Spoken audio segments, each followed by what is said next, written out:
Local Venezuelan Americans are angry, devastated, and defiant after this weekend's presidential elections in their country. The president there, Nicolas Maduro, declaring victory. Even his exit poll showed a landslide for the opposition candidate, Edmundo Gonzalez. Jessica Moore spoke with Venezuelans here in the city who were desperate for help. Inside this West Village Venezuelan cafe, emotions are raw. We need help, and we are really good people, and the only thing that we want is freedom. Like, the people have to be free. Andrea Blanco is a trained architect turned cafe owner who fled her home country 8 years ago looking for freedom. And while she found it, Blanco says her parents are still crumbling under the weight of the Nicolas Maduro regime. A lot of people, they are hungry, they want a better life.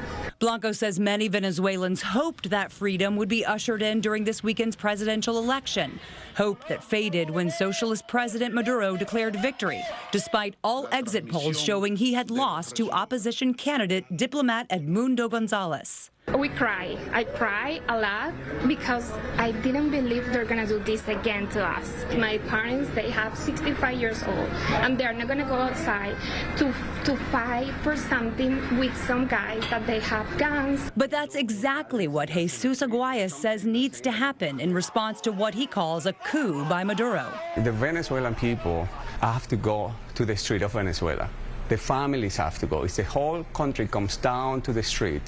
Let's see who the army is against. Aguayas says if Maduro manages to stay in power, the Venezuelan migrant crisis, which has already brought more than 120,000 refugees into New York City in the last 2 years alone, will explode even further. My projection is that over 2 million Venezuelans will leave Venezuela before December 31st this year. And we will get more people in New York. What's going to happen? Nobody knows. But this is not over. World leaders are now openly questioning Venezuela's election results, including those from Argentina, Costa Rica, Colombia, Chile, Germany, and the United States. Concern.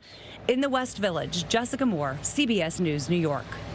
This morning, Secretary of State Antony Blinken expressed concerns that the results do not reflect the will of the Venezuelan people and implored President Maduro to be fair and transparent as the votes are still being counted.